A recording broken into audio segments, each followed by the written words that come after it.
आखिर ऐसा क्या हुआ जब पितामह भीष्म की माता को उठाने हस्तिनापुर पहुंचा शक्तिशाली योद्धा उग्रायुध। आखिर कौन था उग्रायुध और वह कितना शक्तिशाली था? आप देख रहे हैं अध्यात्म गुरु यूट्यूब चैनल। मैं हूं आपका दोस्त धर्मेंद्र। वीडियो में आगे बढ़ने से पहले आपसे निवेदन है कि अगर आप चैनल पर नए हैं तो चैनल को सब्सक्राइब अवश्य करें और बेल आइकन जरूर दबाएं। साथ ही कमेंट बॉक्स में जय श्री कृष्ण अवश्य लिखें।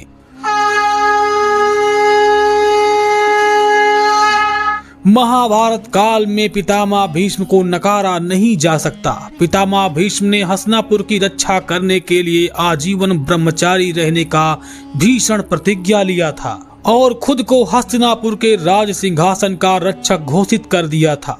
कौरव और पांडवों के जन्म से पहले ही उन्होंने हस्तिनापुर के कई सारे शत्रुओं को मौत के घाट उतार दिया था। बड़े से बड़े शक्तिशाली योद्धा और उनकी सेना भी देवदत्त भीम का सामना नहीं कर सकती थी। ऐसा ही एक शक्तिशाली और बलशाली राजा उग्रायुध ने एक बार पितामह भीष्म को ललकारते हुए उनकी माता सत्यवती पर बुरी नजर डालने वाले उग्रायुध का घमंड तोड़ने जब स्वयं पितामह भीष्म पहुंचे तो आखिर कौन था उग्रायुध और क्यों वह सत्यवती को अगवा करना चाहता था? दरअसल इस घटना का वृतांत हरिवंश पुराण के हरिवंश पर्व अध्याय 20 में उल्लेखनीय है। जब युधिष्ठिर ने भीष्म पितामह से उग्रायुध के जन्म, वंश और उग्रायुध से उनकी शत्रुता के बारे में पूछा था और पितामह भीष्म ने पूर्ण विवरण युधिष्ठिर को सुनाया था। दरअसल हरिवंश पुराण के अनुसार राजा अजमीर के पुत्र विद्वान राजा यवन के वंश में कृत के पुत्र पौरव नंदन के रूप में वीर उग्रायुध का जन्म हुआ था। उग्रायुध ने अपने पराक्रम से पांचाल के महान तेजस्वी नीप राजा को मार दिया था।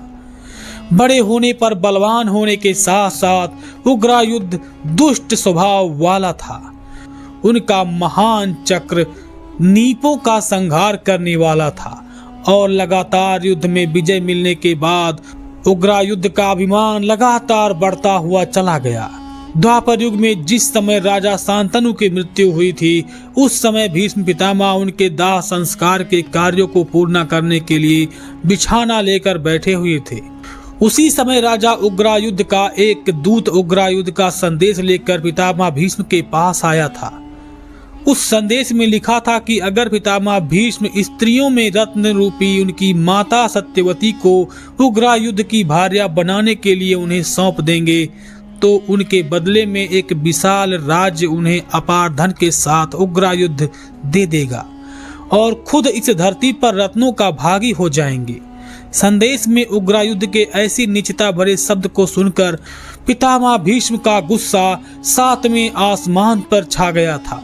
लेकिन उस संदेश में उग्रायुध ने पितामह भीष्म को अपने परम दुर्जय चक्र युद्ध का भय दिखाते हुए ये भी कहा था कि अगर उनका चक्र भूमि में शत्रुओं के संहार के लिए प्रकट हुआ है, इसलिए अगर पितामह भीष्म अपने राज्यकाल और अपने प्राणों की रक्षा चाहते हैं तो अपनी माता को उन्हें सौंप दें और उनकी आज्ञा मान ले, नहीं तो चैन से रहने नहीं देंगे। इस संदेश को सुनकर पितामह भीष्म के क्रोध की कोई सीमा नहीं रही। पितामह भीष्म उस समय कुश के आसन पर सो रहे थे तो संदेश सुनने के बाद उन्होंने अपने सेनापतियों को बुलाया और युद्ध करने की आज्ञा दे दी। यह वो समय था जब राजा शांतनु और सत्यवती का पुत्र विचित्रवीर एक छोटा बालक था और वह अपनी माता के हित में युद्ध नहीं कर सकता था। इसलिए पितामह भीष्म ने खुद ही युद्ध करने का फैसला लिया।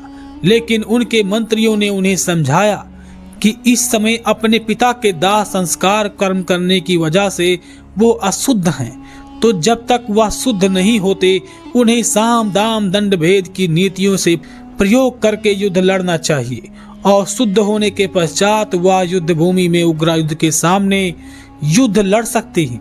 मंत्री की बात से सहमत होकर पितामह भीष्म ने उस समय युद्ध करने का विचार त्याग दिया। साथ ही शास्त्रों और नीतियों में चतुर उनके मंत्रियों ने सभी प्रकार के दूसरे उपायों से शांति समझौते का प्रयास किया, लेकिन स्त्री कामुकता में उग्रायुध की बुद्धि भ्रष्ट हो चुकी थी। और वह बिल्कुल नहीं माना। बार बार पितामह भीष्म के मंत्रियों द्वारा शांति समझौते के प्रयास किए गए, लेकिन हर बार उग्रयुद्ध ने उन सभी दूतों को और उनके संदेशों को ठुकरा दिया। लेकिन इसके बाद वह समय आया जब स्वयं पितामह भीष्म ओशोज से शुद्ध हो गए, तो धनुष बाण लेकर वह रथ में बैठकर उस दुर्बुद्धि से युद्ध करने के लिए पहुंच गए। स्त्री की कामना और लालसा के चलते उग्रयुद्ध का परम विजय चक्र का बल भी उस समय नष्ट हो चुका था। और संग्राम के दौरान जब 3 दिन तक भीष्म पितामह और उग्रयुद्ध का युद्ध हुआ, तो वह युद्ध बहुत ही भीषण था।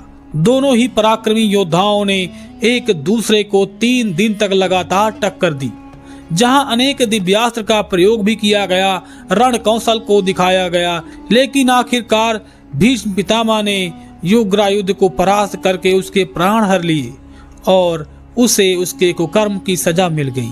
कहते हैं उग्रयुद्ध के मरने के बाद जिन नीपों को उसने हरा दिया था और उनका राज छीन लिया था, उन्होंने भी उसके राज्य पर आक्रमण किया और द्रुपद के पिता ने भी उग्रयुद्ध के राज्य पर आक्रमण करके अपना अधिकार वापस ले लिया।